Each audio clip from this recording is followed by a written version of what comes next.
realize that when Eugene asks you to do something, you just do it. Yes. Because you know that Eugene will do anything he possibly can do for you.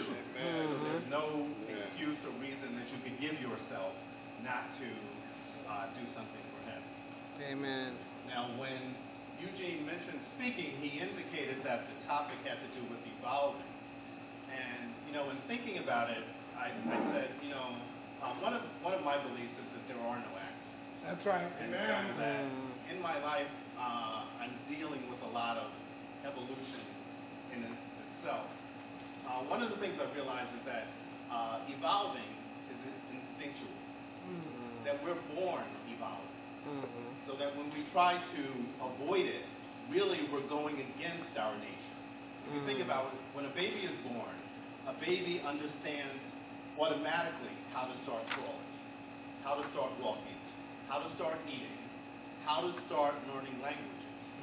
Now this isn't something that someone has educated them to. They just instinctively know how to do it. When you think of children, children also crave learning. And so it's really somewhere along the line, we get lost in doing what is instinctual. That evolving is what we should be doing all the time. Now, I believe in a higher power, and I assume the fact that you're here, that you do in some form or another also. And I believe that the greatest gift that we've been given is life. And if you question that, just let someone threaten to take it away, and suddenly the value of your life becomes paramount. Okay? But you see, my higher power is not one of penance. It's one of celebration. Okay. So therefore, I believe that the best way to show appreciation and reverence for life is to live life to the fullest. And thereby, that's what evolving is all about. That as you learn, you grow, and you get bigger. Now, when I ask myself, when do I feel most alive? I feel most alive when I'm experiencing something new. When I'm achieving a new goal that I didn't think that I could do. When I'm seizing a new opportunity and it's setting before me a new opportunity to take life in a different direction or to make it bigger. I once took a course, a self-actualization course, that was extremely powerful for me. And one of the things that I got from that course, when you walked into this room, there were all these signs around, but there were three main signs. And one of the signs said, what you know. The next sign said, what you don't know. But the biggest sign said, what you don't know, you don't know.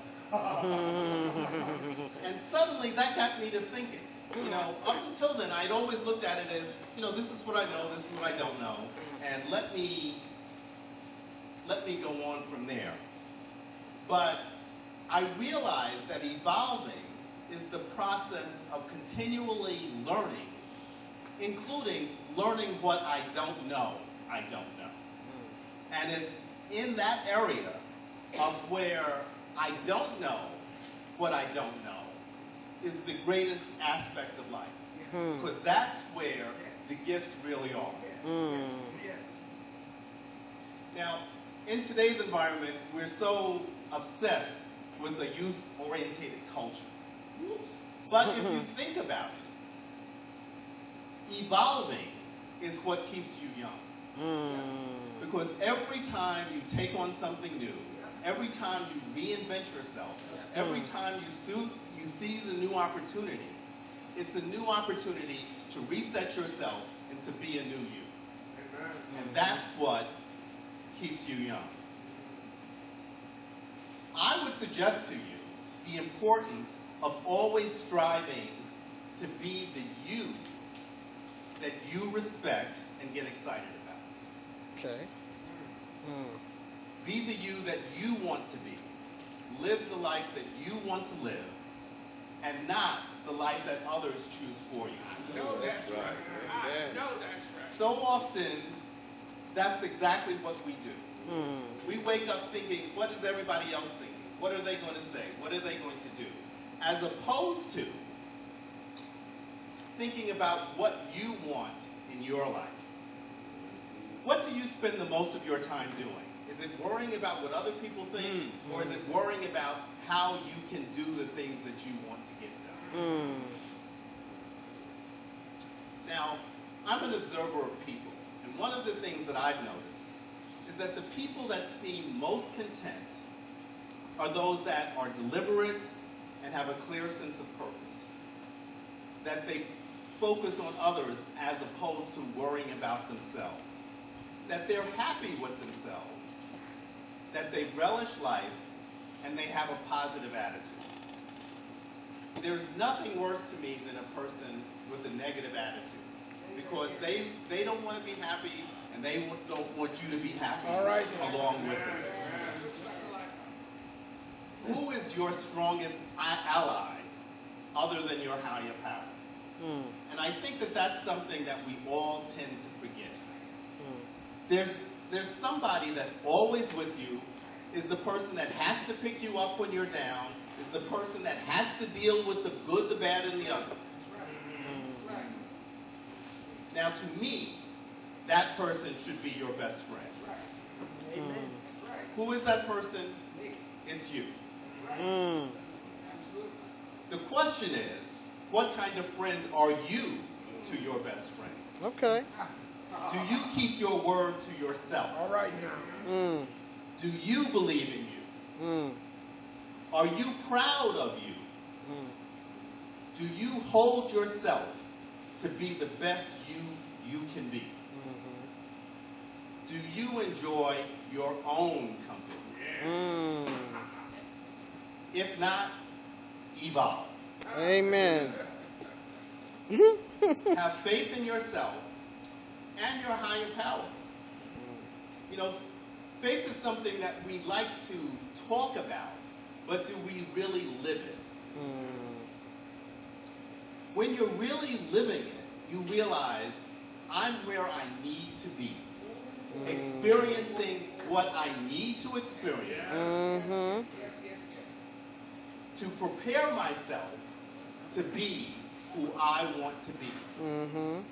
Even when I don't know what I don't know. Amen. Powerful. One of the things that was very significant for me in my life was the whole World Trade Center situation. Many people may not know this, but I worked in the World Trade Center for close to 20 years.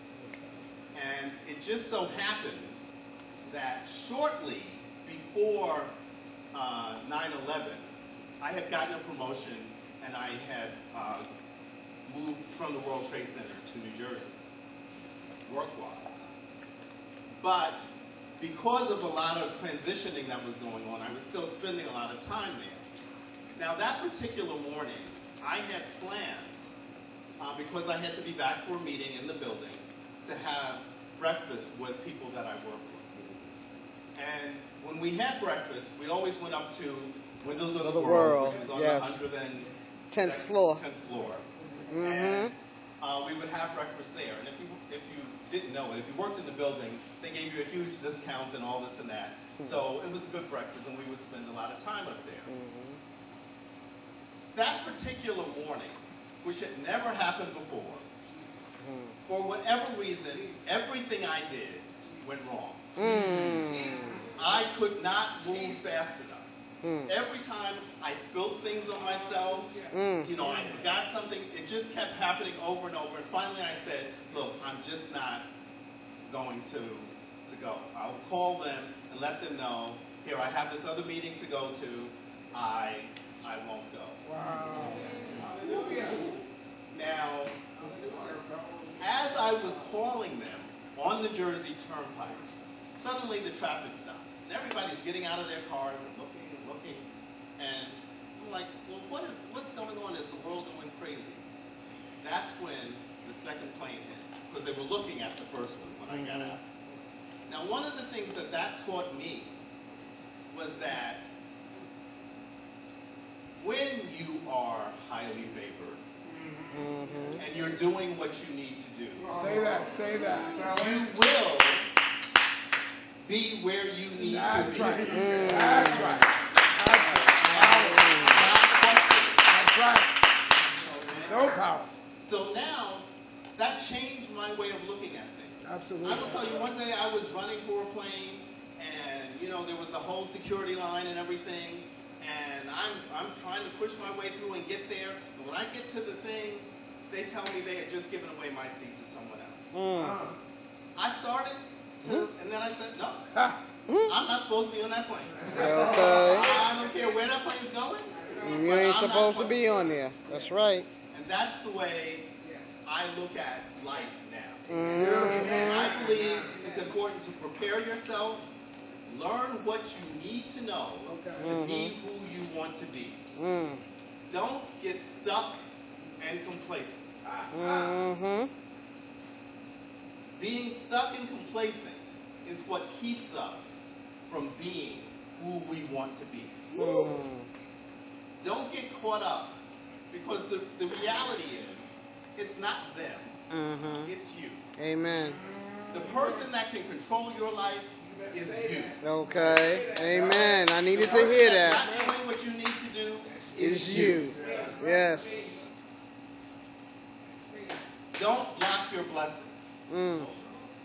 Be open to them. Are you open only when you think you know what they look like? Again, don't know what I don't know. All right. Do you only see what you know? Do you think you know it all? No. And how it's going to work? And what God's plan is? I'm very bad at jokes. I really can't remember. I don't know what it is. I cannot remember either the punchline or the thing, or I get them in the wrong order. But there is one joke that I always remember, and you probably heard it. So if you did, It's all right. you're going to hear it again, because Okay. it's my only joke. All right. But it fits in this situation. There was an old woman who was very religious. And she was sitting in her house, and suddenly she's watching TV. A big storm is coming up. And they're predicting that they're going to have to evacuate. So then, a few minutes later, she gets a knock on the door, and the police are there, and they tell her, we've got to evacuate. Come with us. And she says, no. My God will take care of me. I'll wait here. I trust and have faith in my God. 15 minutes later, there's another knock on the door. There are people in a boat. The flood is coming through. Jesus. They say, here's a boat. We've got to evacuate. She says, no. I trust in my God. I will be here. 30 minutes later, another knock at the door. He said, here, we've got this helicopter. This is the last evacuation. You've got to come with us or you're going to die. No. My God will take care of me. Next thing, the woman wakes up and she's in heaven. No. Okay. And she says, I don't understand, God. Why didn't you take care of me? Ah. He says, I sent you a car, a boat, and a plane.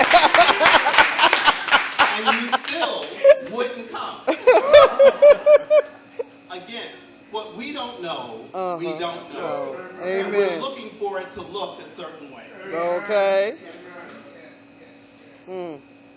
We get signs all the time. But we're so busy knowing, sometimes we don't see what those blessings are. I know at one point in time, I was having a real problem with my knee. It really had gotten pretty bad. I would find myself, like when you're going up the subway steps, and I would be like, okay, I'll go take it to the next station because the stairs aren't that That bad, yes. Or I'd be going up the steps and you see an older lady struggling and you go behind them so it looks like they're holding it up instead of you holding it up. So finally, I went to the doctor and the doctor suggested, why don't you try rollerblading? Because you need to exercise your knee, but that doesn't put pressure on it. Now, at the time, I had lived across the street, literally across the street from Central Park, for more than 13 years at that point in time. Had never set foot in the park. But I said, he said take up rollerblading. Okay, I get these rollerblades, and I'm trying. And every day I'm come crawling back in the house. My feet are killing me. I have bandages all. This just is not working. So I'm just saying, I said to myself, the last day I go out there, and I said, I'm just too old for this, evidently.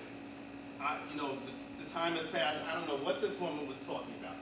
As I was saying that, I swear to God, this man that must have been 90 was shooting past me in rollerblades. So I said, I get the message, guys. Okay. It's me, it's not them. Okay. So therefore, I continue to persevere. Today, I love rollerblading. It is my job.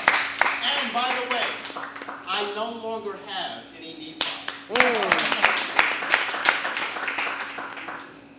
How can we live a grander, a bigger, or more fabulous life if we're not willing to evolve? Say that. Think about it. We all want to be it. And yet, we don't want to do the work. And remember, where does the greatness live? It lives where you don't know what you don't know. Because if you knew it, you would already be living at that address. Okay. There are no accidents. Be fully engaged in life.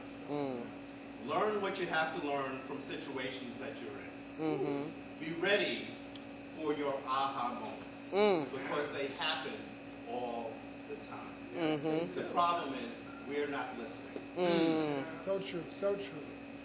One of the things that I've learned that I was doing, which I've tried to shift and evolve from, is that I was always living for tomorrow.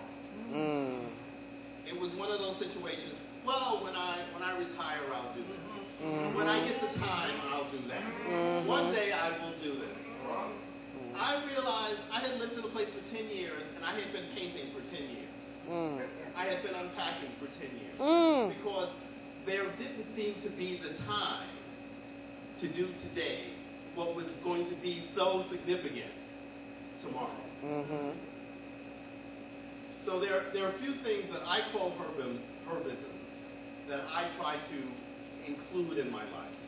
And they are, make each day count. Because it may be the last one. Jesus.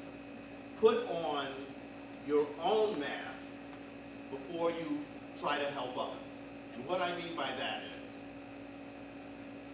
like they say when you're on the plane, you've got to take care of yourself.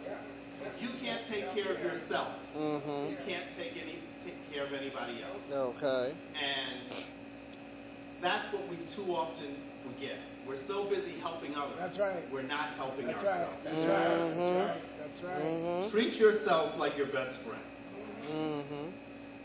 Be open to what you don't know See the opportunity, not the obstacle. Really, the one thing that generally stops us in life is us.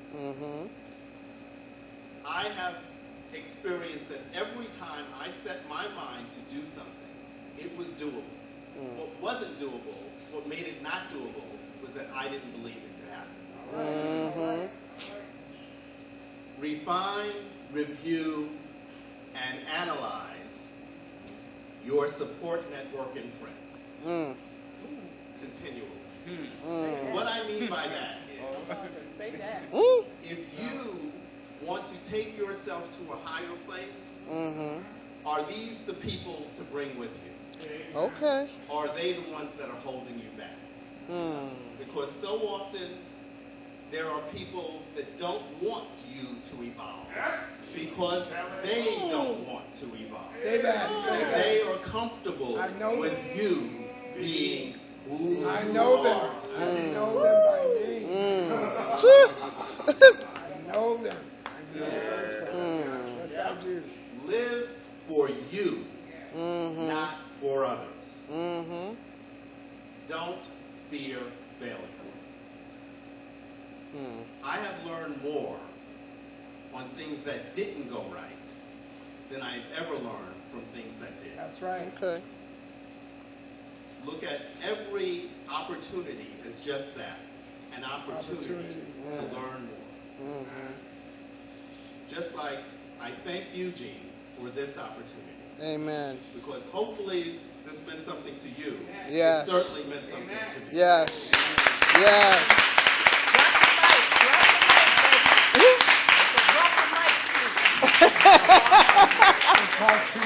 Yeah, he's right about that. I know. You gotta get a toy one so that somebody can do it. Amen. Amen. Thank you. Beautiful. Powerful. Oh, I love it. Such good stuff. I couldn't write fast enough. Beautiful. Amen. All the tenets of what we believe. Yes. Wrapped in such a nice, formable package. Amen. Something for each one of us to take from. Oh, You yeah. didn't get it all. Take what you could get. Amen. Amen. Amen. Herbert Williams, give him another hand. Where'd he go?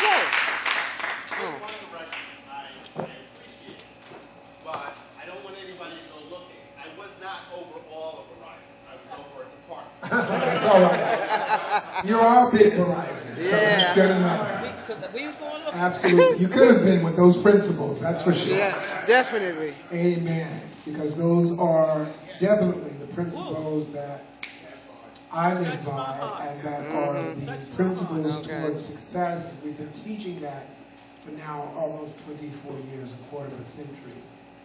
And we've seen lives transform as a result of that. I want to congratulate the Men's Committee for so far such a powerful 2 weeks.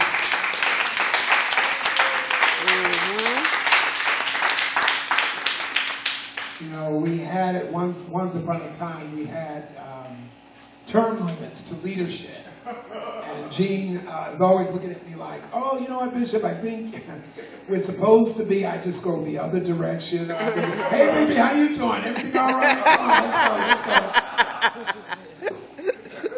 Amen. Amen. Deacon are doing a fabulous job, and I just really want to commend them for such a rich wealth. As your pastor, I feel like it's my responsibility to keep you informed and to offer to you references and reference material that I think will help you in your daily practical spiritual journey. Because evolving is so much a part of that spiritual journey. And I try not to tell you to do as I say and not as I do. I try to live that example before you. I even am quite vulnerable with my life for a particular reason because I know that I have a following. So I tend to put my business out there as a part of my purpose, particularly on my Facebook page. And this evolving process is such an interesting process. But anyway, I do want to recommend a book to you that I'm currently reading that I have found extraordinary. Another John Maxwell book, and of course the other John Maxwell that I've given you to read. Some of you have a collection of my library. I don't know. Some of you newer members may not. But Sir Isaac thought of the week was from one of my favorite books, Seed of the Soul, last week. And so if you don't have Seed of the Soul, you need to get that. Seat. Seed. Seat. Seat. S-E-E-D. No. Seed of the Soul. Seed of the soul. S-E-E-D. And I would also recommend Mindset. I've preached from that. I think the last time I preached from a book called Mindset. And I forget the doctor's name at the moment, but you can find it. It's a very easy book to find. And this one that I'm currently reading, that I'm very, very excited about, is How Successful People Think. That's the John Maxwell book. It's little, it's small, but every single page will dictate to you, particularly you young people, whose minds are just forming, or whose mind may be a little bit more impressive, so that they're not as much to unthink as to grasp. This book, over 1 million copies have been sold. How Successful People Think is just so rich and so full of so much of what Herbert was sharing. And I've got marks in it already, just from the front to the back. So, but those two are the latest ones that I would highly recommend. Mindset, which talks about growth mindset versus fixed mindset, and how growth mindset is always evolving. It's always growing, and it is a way to stay, for those of us that are middle-aged and are gracefully evolving. Mindset is a powerful, powerful book, because growth mindset is really about growth, and it is about how you interpret failure, how you interpret various situations that occur in your life, how you interpret the circumstance, and even so much of what Herbert was saying about how you live in the present moment and not always in the future. That's growth mindset. And How Successful People Think is just a number of wonderful, wonderful pearls to live by. So let's give God praise. Come on, you can do better than that. There we go.